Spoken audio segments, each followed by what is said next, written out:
Now, after looking at defining function notation, as well as finding the domain and range of a function and describing the inverse of a function, we're going to look at an example of a function called the sine function. So we'll look at our home function, sine of x, and sine of x is equal to f of x. Our domain of values here are all given in radian measure. So you'll remember in Math 145, we did a mini module on angle measure where we looked at converting from radians to degrees and degrees to radians and so on. Since our input values are given in radians, we want to make sure that our calculator is in radian measure.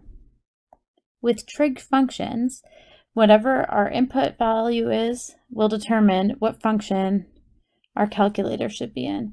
And if you don't remember how to do that from Math 145, please ask for help and view the manual for your calculator. When we evaluate f of x for each value of x, you can see here we get f at 0 is equal to sine of 0, which is in fact equal to 0. F of pi over 4 is equal to sine of pi over 4, which is equal to 1 over the square root of 2, or it can be written as a decimal, approximated to 0.707. And now filling out the rest of the table, we get each row in our table of values provides us with an ordered pair that we can graph. The first point is 0, 0. Then we have pi over 4, which is halfway between 0 and pi over 2. And 0.707. Then we have pi over 2, which is equal to 1. And again, at 3 pi over 4, 0.707, then at pi it's equal to 0, and then you'll see the same thing in the negative y-axis.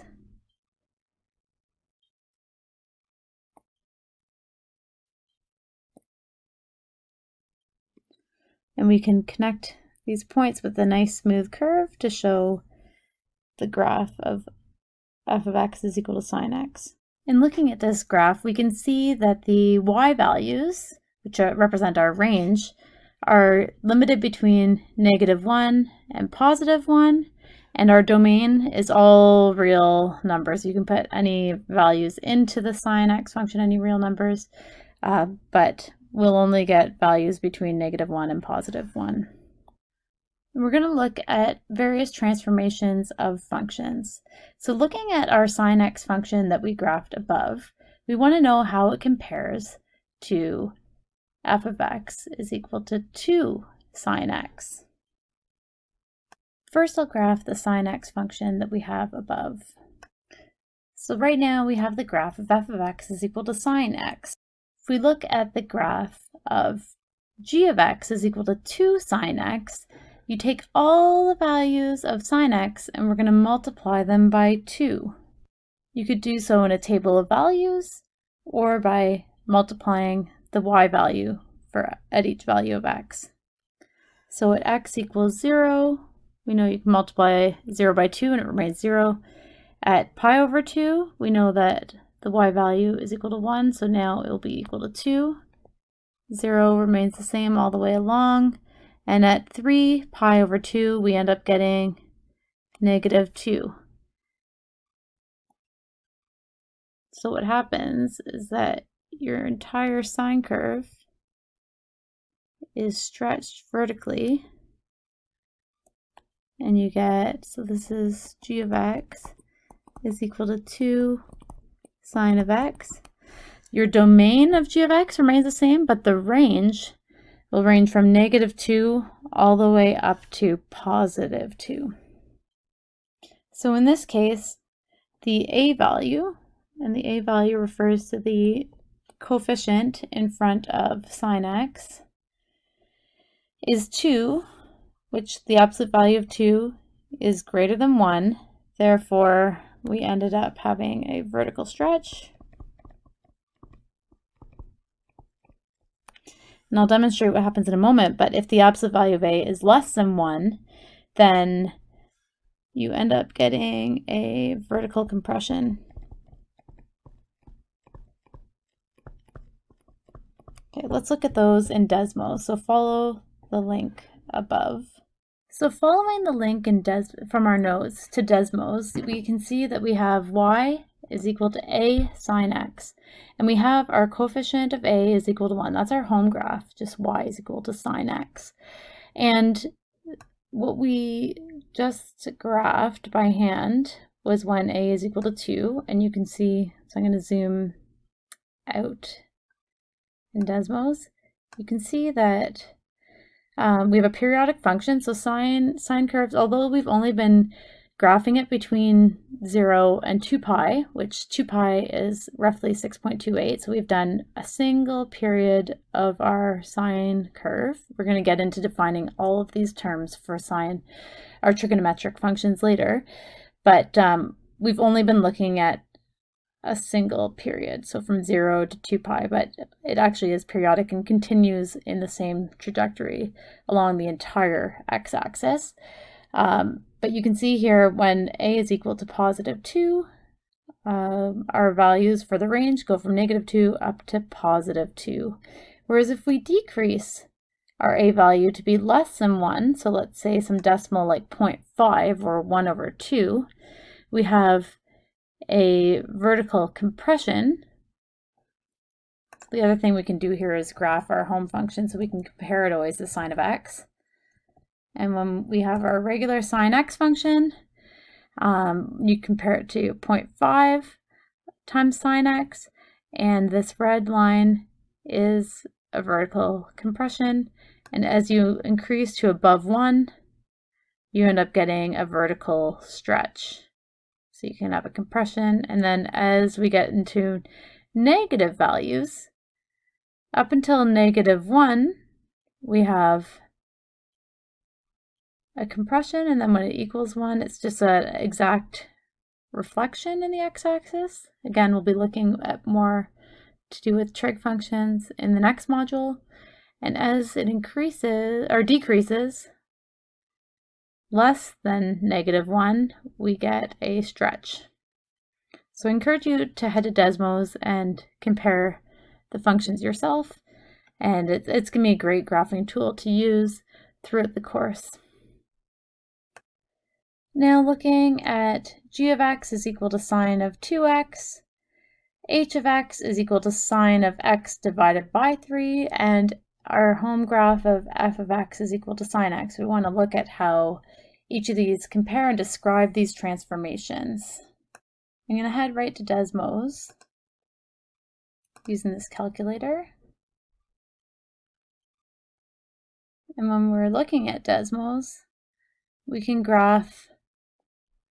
change our b values. So we have right now we have our home graph of sine of 1x, and we wanted to compare it to sine of 2x and sine of x over 3, which would have a coefficient. Your b value would be 0.333.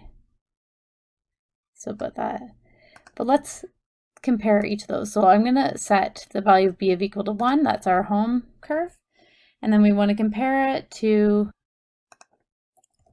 sine of 2x. Okay, so now we have our home function, sine of x, and our other function of sine of 2x. And you can see here that our regular function completes one period in 2 pi, whereas in our other curve, it completes one period, so one full cycle within pi. So it's half the amount of time. And our b value has compressed the period. It's cut it in half. So it's compressed it. Whereas if we look at sine of x over 3, our period, I need to zoom way out. So now our period, sine of x over 3, it happens right here at, sometimes if you hover over it will tell you the value, so 6 pi. So instead of one period for sine of x occurring 2 pi, when our b value is 1/3, the period is 3 times as long, it's 6 pi, and our function has been horizontally stretched. So the important part of what I want you to know now is when we see a horizontal compression versus a horizontal stretch. We'll cover more about what happens to the individual functions later. So what I've done here is I've copied and pasted my original function. I'm going to label some points on the x-axis. So we have 2 pi. We have 6 pi. And then pi. So I might as well label these 3 pi, 4 pi, 5 pi. And you can subdivide it more if needed. You can see that the range of values ranges from -1 up to +1 for each of these graphs. Okay, so let's label which graph is which. So our home graph is the red one, which is f of x is equal to sine of x. Then we have the blue graph, which has one complete period finishing within pi, and that is g of x. So g of x is equal to sine of 2x, and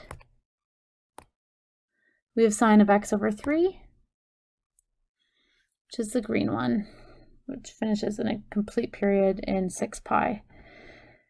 So h of x is sine of x divided by 3. Okay, so when we look at having a stretch value, so a within our function, so instead of having x here, f of x, we have f of a times x. When a is greater than 1, we see a horizontal compression, and when a is less than 1, we have a horizontal stretch. So now we want to describe what happens when we have sine of x plus 1, sine of x minus 2, and how it compares to sine of x. Now looking at a quick glance of Desmos, if we have sine of x plus c, if our c value, if we want to add +1, before I do anything else, let's put our home graph. So we want to compare it to sine of x. So if we have sine of x and we want to compare it to x plus 1, it's taken each value and it's moved it +1 units to the left. Whereas we can look at sine of x minus 2, and it's moving my graph to the right. So if x is positive, we go back to our home function. If c is positive, it moves the graph to the left. And if c is negative, it moves the graph to the right. So if we define some constant h to be greater than 0, some positive value h, then y equals x plus h is a horizontal shift or translation to the left. And if we have x minus h, then it's a shift to the right. So looking at another example, we want to graph y is equal to sine of x plus 90. Because our translation amount is given in degrees, it means that we should be evaluating all the values of sine of x plus 90 also in degrees. And our x-axis should be labeled in degrees as opposed to radians. First, I'll graph y equals sine x, so we're able to use it to compare. To graph sine of x plus 90, we're going to shift each point to the left by 90 degrees. The point 0, 0 shifts to -90, 0. At 91, it shifts to 0, 1, and so on. Each of these points is going to shift to the left by 90 degrees. And that's the graph of sine of x plus 90 degrees. The last type of transformation we're going to look at in this module is vertical translation and shifts. So we want to look at how sine x plus 1 is different from sine of x minus 2 from the home graph sine of x. Before we graph any of these, I just want to talk about how there's a subtle difference here in some functions. So we have sine of x plus 1. That is not equal to sine of x plus 1, where the x plus 1 is all within the sine function. So it's really important to note here that these constants, so plus 1 and minus 2, are not within the sine function. They're outside of the sine function. Okay, let's graph these in Desmos.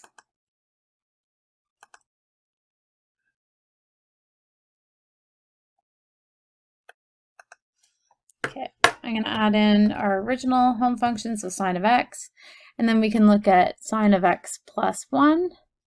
When you add 1 to it, it shifts the entire curve up 1 unit, and then sine of x minus 2 takes our home graph and shifts it down 2 whole units. So there's not a stretch or a compression. Vertically or horizontally, the graph remains the exact same. We just slide the whole thing up and down depending on what the constant is that we are adding or subtracting. So let's graph these three functions. So if we graph the home function of sine x, we get the following graph.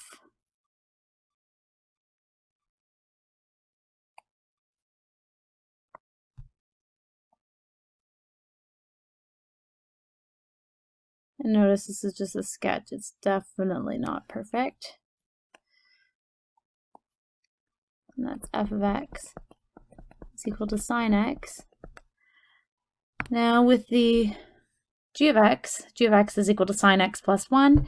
Each of these values is going to be shifted up by 1 unit. And we end up getting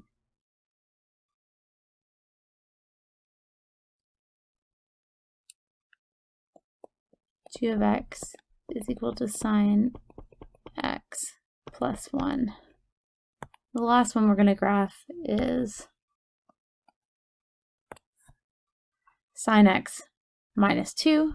So you go back to your original function, so don't start off at the sine x plus 1. We want to go to the sine x and move each of the values down to whole units. So 1, 2. And now connect these points. And we find our third curve, h of x.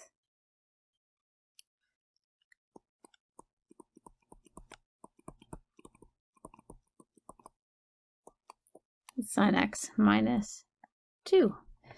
So we can describe what happens if we have a constant of k given to be positive, and we have our original function, and we want to add k units, then it results in a shift up.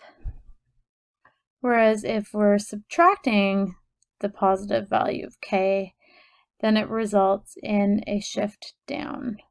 Okay, the last 4 translations that we looked at, types of translations, were all describing the sine function.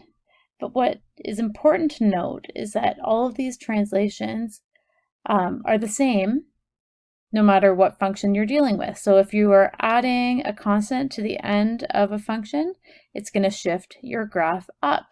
That is a resultant of if you're dealing with a line versus a parabola, or some sort of quartic function, or even these sine and cosine functions. That same translation will occur. Same thing with a compression or stretch, horizontally or vertically, as well as a shift to the left or right. We've just shown a specific case where it's a sine function, a sine curve. But as we move through the course, you'll see how these functions and translations exist for various types of functions. So at this point, you're going to want to make sure that you've completed the notes and any of the practice homework questions from the textbook. They're all linked to on D2L. as well as the digital homework quiz. Make sure you contact me if you have any questions, and I hope you have a good week.